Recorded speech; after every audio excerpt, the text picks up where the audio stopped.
Giza Pyramids are one of the structures that have puzzled scientists and researchers for many centuries, especially the Great Pyramid. Pyramid of Khufu is composed of 2,300,000 stones, and these stones are so heavy that the weight of each stone exceeds 70 tons. At the same time, the pyramid is very tall, about 150 meters. I know that many of us doesn't favor the language of numbers, but these numbers are truly astounding. How did these ingenious ancient Egyptians manage to lift such heavy stones to such great heights without the technology, equipment, and modern construction methods that we have today?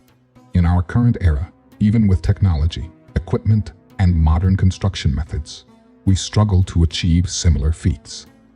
So, how did people more than 4,000 years ago manage to build such massive structures without advanced technology, equipment, or anything of the sort? All they had were simple metal tools and some pieces of wood.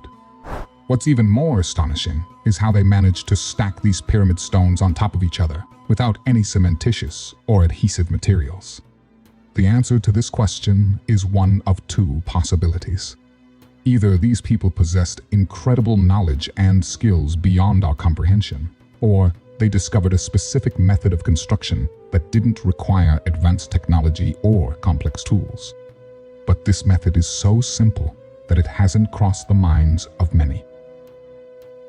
This episode of Questions of Midnight will answer the question, how did the ancient Egyptians build the pyramids? Before we start, if you're new to the channel, don't forget to like and subscribe, and hit the notification bell to receive our latest videos. The topic of how the ancient Egyptians built the pyramids has generated a wide range of theories, some of which are completely rejected, while others are accepted. Some theories are even quite amusing, like the one that suggests aliens built the pyramids. Yes, exactly that. Despite sounding amusing to some, this topic has actually led to numerous studies and research. Many people firmly believe that extraterrestrial beings constructed the pyramids. However, logically speaking, this idea is far from reasonable and is merely a speculation. Another curious notion circulating among some people is that the ancient Egyptians were giants with long bodies, much like the giants depicted in Attack on Titan. This idea makes it easy to imagine these giants lifting and moving heavy stones with their hands to build the pyramids. But again, this is not accurate. The ancient Egyptians were not giants, and their heights were quite average. This is evident from the mummies of the pharaohs in museums, which show normal-sized bodies, not giants. Moreover, the dimensions of their coffins found in tombs, museums, and even within the pyramids themselves are also regular and not oversized.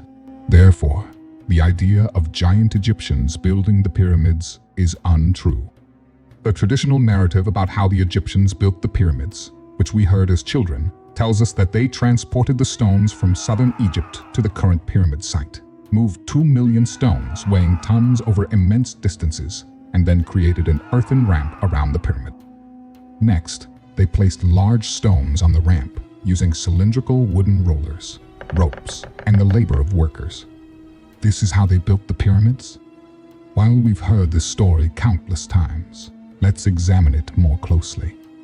Scientifically, for this method to work, the earthen ramp would need to be reinforced with reinforced concrete, as a simple earthen ramp couldn't support the weight of 70-ton stones being moved on it.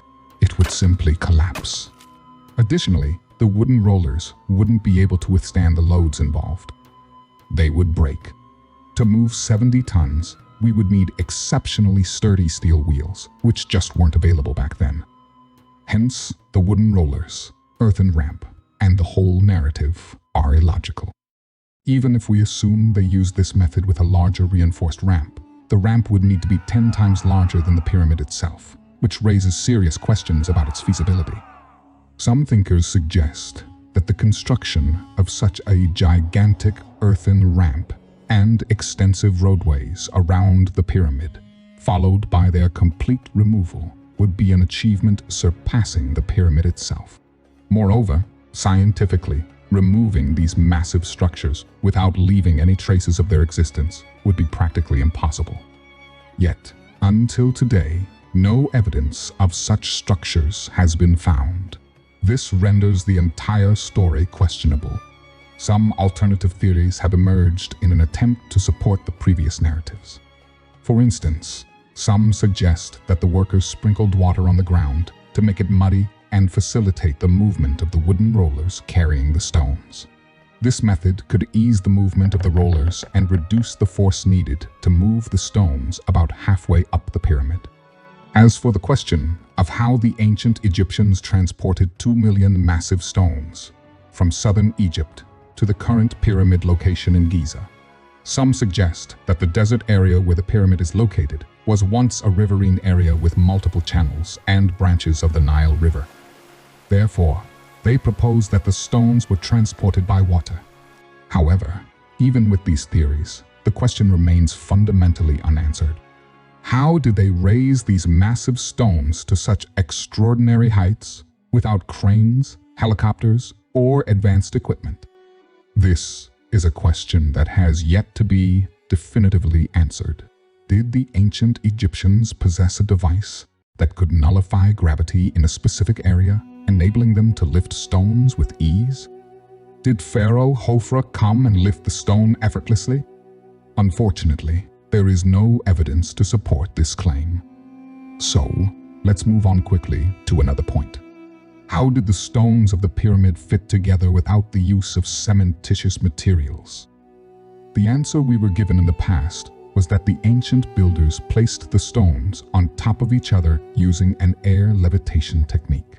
In simple terms, they would place two stones on top of each other and somehow remove the air between them, causing the stones to settle on top of each other as if there were a bonding substance between them. However, there is no evidence to support this claim either. It's all mere speculation, as the process of evacuating air itself requires advanced techniques. One of the most astonishing aspects of the pyramids is how they managed to level the surfaces of the stones with such extreme precision. The stones of the pyramid are shaped like cubes, parallelepipes, and rectangles, and they are supposed to be carved. Imagine that this carving was done using primitive tools and simple instruments, a practically suicidal endeavor. Achieving such precise leveling and fitting of 2 million stones requires immense effort and extraordinary labor. Therefore, the idea of carving rocks in this way is also completely illogical. So far, all the methods and hypotheses we have heard don't hold any truth. What would your reaction be if I told you that the rock cubes used to build the pyramid were poured into place just like regular concrete, and that these rocks were not carved or altered in any way? This idea was proposed by the Swiss researcher Hebron Duncan and the Frenchman Joseph Davidovits. They both suggested that the ancient Egyptians knew how to create a specific mixture that resembled natural rock and used it in building the pyramid. This mixture was made of clay and certain chemical substances that were heated. When this mixture dried, it took on the appearance of natural rock. This theory could explain a lot, including the precise leveling of the surfaces and the seamless fitting of the stones. However, this theory is not confirmed, and more research is needed. In conclusion, the stones of the pyramids were composed of a substance similar to liquid cement that was poured into rectangular molds. When it dried, it became solid and cohesive, and this is how they built this magnificent structure. While we can't say for sure that pouring was the definitive method the ancient Egyptians used, this theory is one of the more logical and accepted explanations. And finally, it's undeniable that the ancient Egyptians reached a level of knowledge that we still can't fully grasp, even with our modern technology and advancements. This is despite the fact that we have made significant progress in technology. And with that, we have answered the question today of how the ancient Egyptians built the pyramids. As usual, if you have a perplexing question in the middle of the night while lying in bed unable to sleep, write it in the comments. and we'll answer it for you. If you liked the video, don't forget to like and share. And for those who are new here, subscribe and hit the notification bell to receive our latest videos. See you in the next episode.